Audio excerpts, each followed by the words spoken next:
Good morning. Today we'll start with pressure and fluid statics. We'll start with fluids in rigid body motion. Many fluids such as milk and gasoline are transported in tankers. In accelerating tanker, the fluid rushes to back and some initial splashing occurs. But then a new free surface, usually non-horizontal, is formed. Each fluid particle assumes the same acceleration and the entire fluid moves like a rigid body. No shear stress develops within the fluid body since there is no deformation and thus no change in shape. Rigid body motion of a fluid also occurs when the fluid is contained in a tank that rotates about an axis. Consider a small element of the fluid with dz, dx and dy dimensions in x and y and z direction. This is your pressure at the center of the element. Assume it is as P. So note that this differential fluid element behaves like a rigid body, this element. Newton's second law of motion for this element can be expressed as, that is, force on this element is equal to mass of this element into acceleration, where mass of this element is density into three dimensions x, y and z. So this is your volume multiplied by density, which will give you the mass. The mass of the fluid element A is the acceleration and del F is the net force acting on the element. The forces acting on the fluid element consist of body force such as gravity that act throughout the entire body of the element and proportional to the volume of the body, and surface forces such as the pressure force that act on the surface of the element and proportional to the surface area. So this surface force, upper face, at the lower face, on this side face, from this side, and there are total 6 surface forces which we have to calculate now. If at the center pressure is P, now what is the pressure at the surface? Which is pressure at the center plus change of pressure with the depth, that is del P by del Z into, so this surface is at a distance of dz by 2 from this point. I am talking about this surface. This surface is at a height of dz by 2 from this center of the pressure P.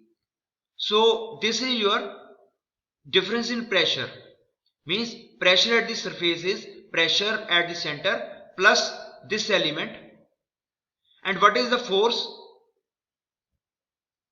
Multiply this by this element, which is your dx and dy, that is your force. Now this is force at upper face.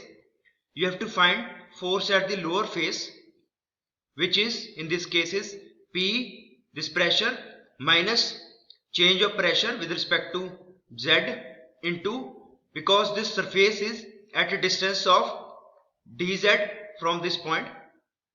So this is force at the lower face. Now what is the net force in Z direction? That is, net force in Z direction is equal to force at the lower face minus force at the upper face, because we know as you go down into the water or into liquid, the forces will increase, pressure will increase. So force at this surface is more as compared to force at this surface. So the force, this force minus this force, so you can see the force is minus del P by del Z dx dy dz. Now its sign is negative. It means we had taken the resultant force will come out to be negative. So it means the direction which we had taken, it will reverse, or your overall force is negative in this case. Similarly, we can solve for dx and dy. We had taken for solve for dz element. You can solve for dx and dy.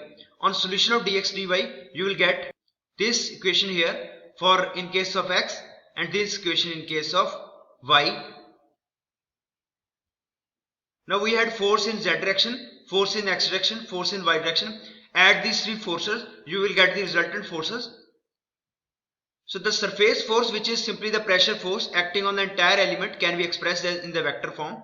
So your surface force is equal to del S into I, del F as Y, J del Fs Zk. So this is your resultant force, and this is your you can represent it as by del P, where I, J and K are unit vectors in x, y and z direction respectively, and del P is equal to, this term is equal to del P by del x I plus del P by del y j plus del z P by del z k is the pressure gradient.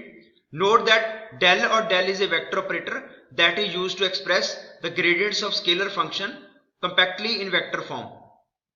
The only body force acting on the fluid element is the weight of the element acting in negative z direction, and it is expressed as, so this is your weight, gravity into mass, which will act in downward direction, downward z direction, which is equal to this. So the net force is equal to your force on the surface plus your weight of the body. So you can add this value into above equation. Here you will get, this is your net total force acting on the element. Now we know this is from Newton's second law of motion. So this del F force is equal to del M ma. You can replace here, equate these two equations, this equation and this equation. You will get that you will get this equation, del P plus rho gk is equal to minus rho a. Solving the vectors into their components, this resolve into their original components, this one, and for acceleration you can write ax, acceleration x direction, acceleration y and z, and equate these two terms. You will get that del P by del x is equal to minus rho a. Equating j vector on this side and this side, you will get this equation, and equating your k vector on this side and this side, you will get this equation. So where ax, ay and az are accelerations in x, y and z direction respectively. So we will discuss the special case, that is fluid at rest. Means if your fluid is at rest, then your acceleration is 0 in x direction, y direction and z direction. So these three equations will become del P by del x is equal to 0, del P by del y 0, and dP by dz is equal to minus rho g. So which confirm that in fluid at rest, the pressure remains constant in any horizontal direction. P is independent of x and y and varies only in vertical direction as a result of gravity. These relations are valid for compressible and incompressible fluids. Free fall of a fluid body. So when a body is falling under gravity field, so the air resistance is negligible. Suppose the acceleration of body equals to the gravity acceleration. So ax is 0, ay 0, z direction acceleration is minus g. So these equations of motions, if you replace here, this az is equal to minus g because body is free falling. So for that az is equal to minus g, and these two will cancel out. So this term also becomes 0 in that case. So del P by del 0 is equal to 0. For the it means, therefore in a frame of reference moving with a fluid, it behaves like it is an environment with zero gravity. Also the gauge pressure in a drop of liquid in a free fall is 0 throughout. Actually the gauge pressure is slightly above 0 due to surface tension, which holds the drop intact. Now suppose take another example where direction of motion is reversed, means fluid is forced to accelerate vertically upward, which is az is equal plus g, means fluid is moving. Suppose fluid is placing in a fluid container in an elevator or a space vehicle propelled upward by a rocket engine. The pressure gradient in z direction now is, it will become minus 2 rho g. Therefore the pressure difference across a fluid layer now doubles relative to stationary fluid case. Accelerating on a straight path. Consider a container partially filled with a liquid. The container is moving on a straight path with a constant acceleration. This container, it is moving in x direction. We take the projection of the path of motion or the horizontal plane to be x-axis and the projection of the vertical plane to be z-axis. The x and z component of acceleration are ax and az. There is no movement in the y direction, and thus the acceleration in that direction is 0. means Ay is 0. Then the equation of motion for accelerating fluid reduced to, you can see here, change of pressure with the x is equal to minus rho ax, change of pressure with the y, because it acceleration in y direction 0, so it is 0. Change of pressure with z is equal to minus rho g plus az, because container is accelerating in x direction, so this is x direction. So these are three equations of motions which we have taken here. So P is equal to Pxz, because y is eliminated now. The equation becomes del P by del x into dx plus del P by del z into dz, and you integrate this equation and this value, you will get dP is equal to minus rho ax dx minus rho g plus az into dz. For density constant, the pressure difference between 2 points 1 and 2 in the fluid is determined by integration. So P2 minus P1 is equal to minus rho ax x2 minus x1 minus rho z plus az into z2 minus z1.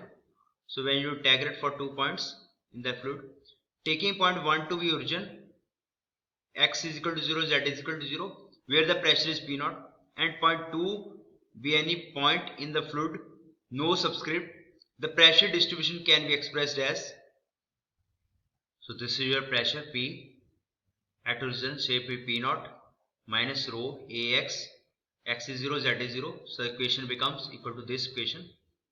Now take an example here. Due to movement of the container, this is the your level of liquid in water, liquid in container. You can see 1, this is point 1, this is point 2. Say this coordinate is x1 z1, or this coordinate is your x2 z2. Now this distance is x1 minus x2, and this distance is equal to zs2 minus zs1. This is your free surface.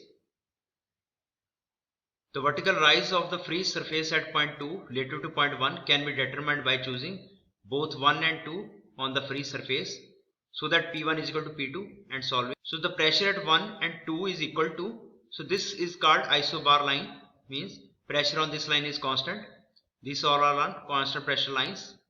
If pressure is constant, this means P1 is equal to P2. So we can place here in this equation that P1 is equal to P2. This equation will come, and when you solve it, you will get this here, that is del Zs, which is Z2 minus Z1, which is del Zs. S for represents surface. So this del Z is the vertical rise of surface, means your surface here is at one position. So what is the vertical rise of this surface? That is represented by Zs2 minus Zs1. So this is the vertical rise of surface. So is equal to, when you solve, equate this equation is 0. When you equate this 0, you will get this value here, minus ax by z plus az into x2 minus x1. So this is the vertical rise of the surface when your liquid will move in the acceleration ax in x direction under the effect of gravity. The equation for surface of constant pressure called isobar is obtained from above equation by setting dP is equal to 0. If you set dP is equal to 0 and replace dz with isobar, because on this isobar lines pressure is constant, so dP is 0 and it is constant on isobar line. So instead of zz we can write isobar, dz isobar.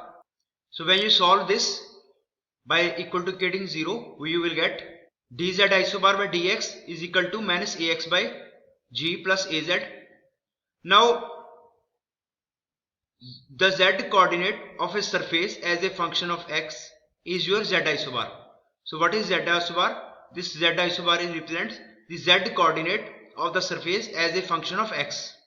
So this equation gives a line, this line which is of having constant pressure. The slope of isobar, this slope also can be represented tan theta, which is ratio of this to this, which is tan theta perpendicular upon base. So you can represent in terms of minus tan theta also. The free surface of such a liquid is a plane surface. This is a plane surface and it is inclined unless ax is 0.